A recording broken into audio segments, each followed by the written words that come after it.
boring, cheap, slow, ugly. No, I'm not talking about ex-girlfriends.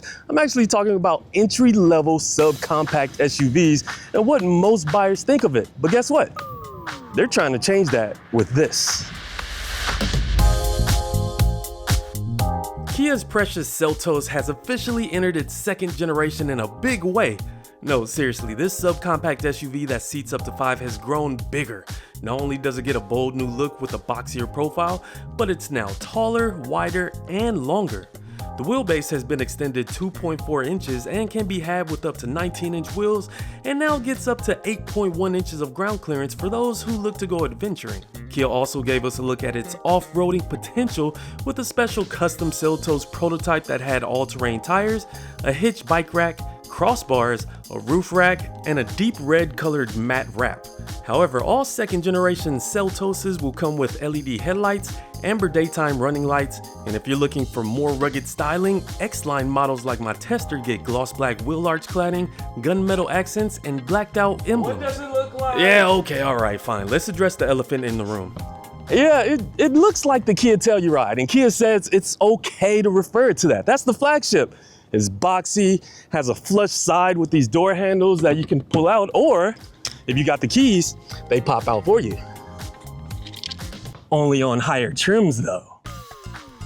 The new Seltos will have 2 internal combustion engine options and 1 hybrid option, but Kia was really stingy with the details on that hybrid model, so we'll focus on my turbocharged X-Line SX variant.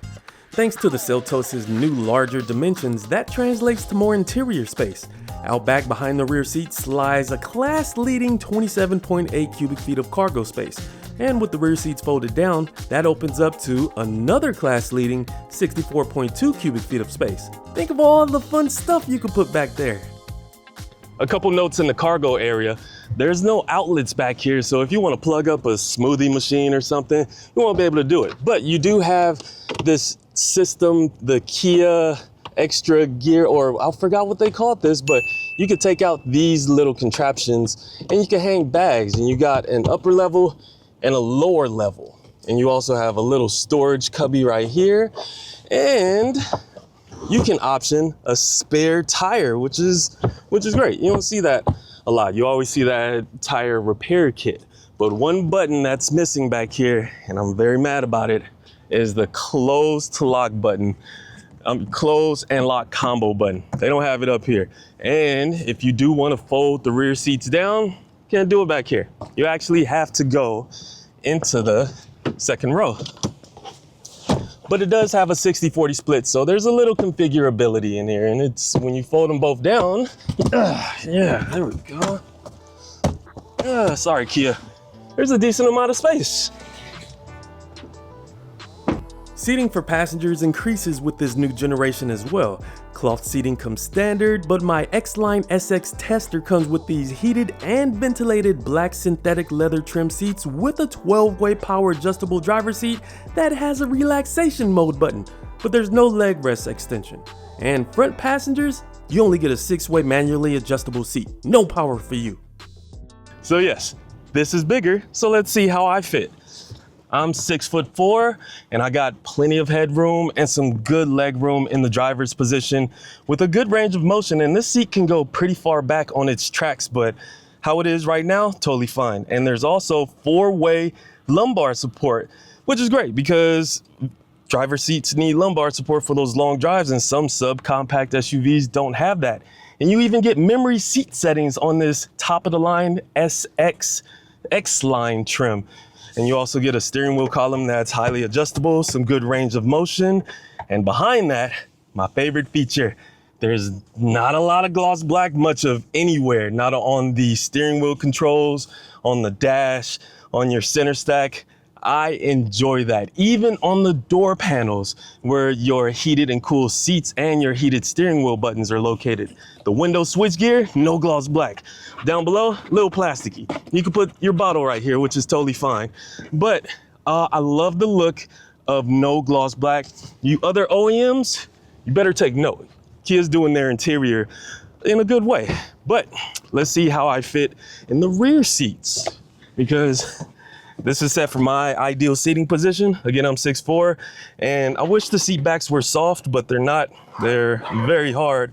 At least my feet fit under the seat, but keep in mind, I am very tall. So if you're behind someone that isn't as tall, let's say Mason from Car Confections, you're gonna fit just fine. Got some great headroom, some good leg room, USB-C ports on the side of the front seats, which is nice. You also have your rear seat vents and a little cubby just in case you wanna put your Kia keys in there. And why would you want to? Because you should be driving if you have the keys. But here's a good thing. These seats can recline, and they have a good degree of recline. And you also get your cup holders right here, because if you're occupying the middle seat, you're gonna be hiked up just a little bit, but you do have to contend with a little bump in the middle of the floor. But the rear seats, I mean, this is a pretty decent place to be. And you even get rear seat, well, one map pocket on the back of the passenger seat, and that's fine. A little bit of give and take, but if you are tall in the back of the Seltos, in the back of somebody of average height, you do just fine. And this panoramic sunroof, this is a good touch. And for those who enjoy extra storage, comfort, or even have thirsty rear seat passengers, keep in mind the seat back pocket and the rear seat armrest with the cup holders don't come on the base model. But a 12.3-inch touchscreen does come standard, along with wireless Apple CarPlay and Android Auto, and USB-C charge ports.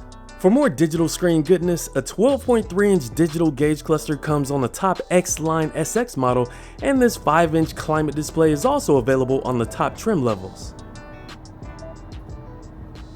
Besides not having gloss black in here, which I love, I wish there was a little bit more storage because there's no sunglasses compartment, and this center console is very, very tight and small.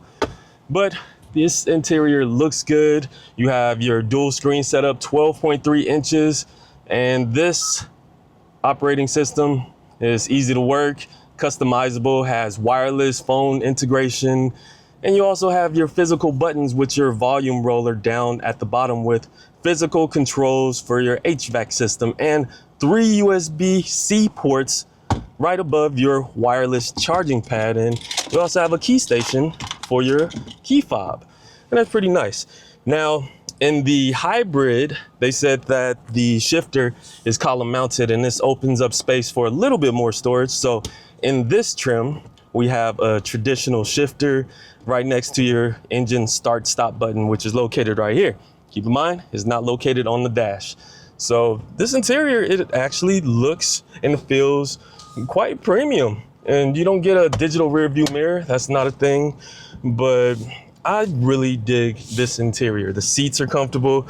I'm still kind of split on the mesh headrest. I don't know how I feel about this, but the seats are nice. The cabin layout is good. They did a good job with a balance of a stylish interior with plenty of tech. As mentioned earlier, the Seltos will get a hybrid model, and while we don't know much about its power figures, we do know that it will use a 6-speed dual clutch transmission and an available all-wheel drive system.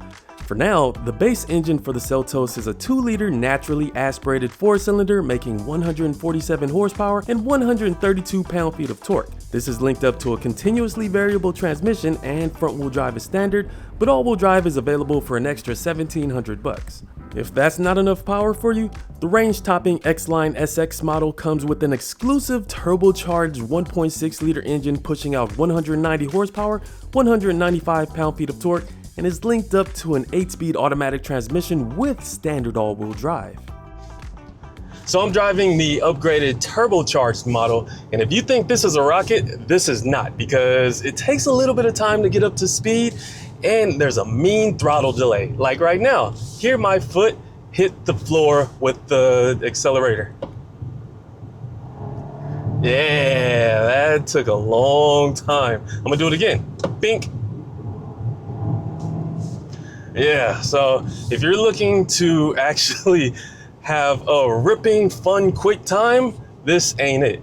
But it's doing a good job when you do get up to speed. But just be aware The brakes take a little bit more oomph to get this to a complete stop. So if you do have to brake urgently, make sure you're well prepared. Fuel economy for the base 2-liter engine comes in at an EPA estimated 28 miles per gallon in the city and 33 on the highway for front-wheel drive models, and dinged a few MPGs on all-wheel drive models with 26 city and 30 highway. If you go for the turbocharged engine, that can get up to 26 miles per gallon in combined driving. And sorry, there's no details on the fuel economy estimates for the hybrid Seltos yet. As far as the ride quality, this is actually pretty competent. It soaks up a lot of the bumps, the suspension feels really nice, it's comfortable, but there is a fair amount of body roll when you're driving a little bit more spiritedly into turns. But I mean, come on, this isn't the GT line, this is the X line, so it's more built for an off-road thing, which I'm not gonna take it on this press drive, but you kind of get what I'm saying. It's gonna be not as sporty. But I will say the steering on here feels quite sharp, so I'll give it that. And if you want to change up driving characteristics, there's a drive mode button. Too bad you don't have eco mode on this turbo model. You only get a sport mode, and you also have a terrain mode button with snow, mud, and sand modes. But I'll throw it in the sport mode, see if that makes a difference. All right, steering, it adds a little bit of weight to the steering, nothing significant. And let's see about the acceleration. Okay, throttle response is a little bit better. So, I mean, that's a plus, and it holds gears really long. And then, like I said, with the brakes coming to a stop. Okay, stop. There you go. Yeah. If you want to have a good time, throw it in sport mode, leave it in sport mode. There you go. Let's see how it accelerates in sport mode. Ooh, I may have lied. But if you're driving this like a regular person and you're going to the mall, going to the grocery store, picking up your kids or going to school, drives just fine. One key thing about this is the seat comfort, because it's very comfortable. The lumbar support is really doing its thing, keeping me in a nice comfortable position. And even the armrests are nice and squishy and they have a good feel to them. The noise, even though this is riding on the 19-inch wheels, it's not really that much noise. But when you go over some rough terrain, it does kind of intrude into the cabin just a little bit. But visibility over both of my shoulders, left and right, especially with the little cutout, but the cutout is a little high. So if you're riding next to sports cars or lowered cars, you may not see them, but it's a nice thing to have if you're next to a big old truck. And going straight forward, because the hood slumps down, it's a nice view going straight behind me, pretty good. And with all of the standard safety features, this thing is gonna keep you nice and safe. The new Seltos includes a pretty comprehensive list of standard driver assistance tech that includes lane departure warning, lane keep assist, forward collision assist, front and rear parking sensors, and adaptive cruise control. Some other available safety tech that's typically found on more upscale SUVs include a blind spot view monitor, 360-degree surround view monitor, and navigation-based smart cruise control with highway driving assist. Okay, so you're not gonna win any drag races in this thing, but the ride is pretty nice and there's a lot of tech in here, but we have to talk about how much it costs. Pricing for the new 2027 Kia Seltos begins at $26,485, and that price includes destination for a base LX front-wheel drive model. For a more rugged look, the X-Line trim starts at $30,485. And to get the more powerful engine with standard all-wheel drive and plenty of extra amenities, the X-Line SX model begins at $34,285. If you're looking to buy a subcompact SUV with boxy dimensions and pop-out door handles like the Kia Seltos, be sure to go on kbb.com and get a fair purchase price and enjoy saving a little bit of bucks and getting you some designer sunglasses. kbb.com. Competitors in the subcompact SUV segment include the Honda HR-V, Subaru Crosstrek, Hyundai Kona, Nissan Kicks, and a bunch of others. Yes, there's plenty of competition in this segment, but Kia gives the Seltos standout features that appeal to shoppers looking for an entry-level SUV. Not only does it have class-leading interior volume for your passengers and things, but it's the only vehicle in this segment that's offered with 3 powertrain options, and it's backed by an industry-leading 10-year, 100,000-mile powertrain warranty for added peace of mind. Both the 2-liter and turbocharged 1.6-liter Seltos models are on sale now, and expect to see the hybrid model on sale later on this year. Subcompact SUVs don't have to be boring, and the Kia Seltos proves that. It has good rugged styling, 3 different powertrain options, and I want to drive the hybrid Kia. It looks good, it's filled with tech, and it's pretty easy on the pockets. And if all of that sounds good to you, check one out for yourself.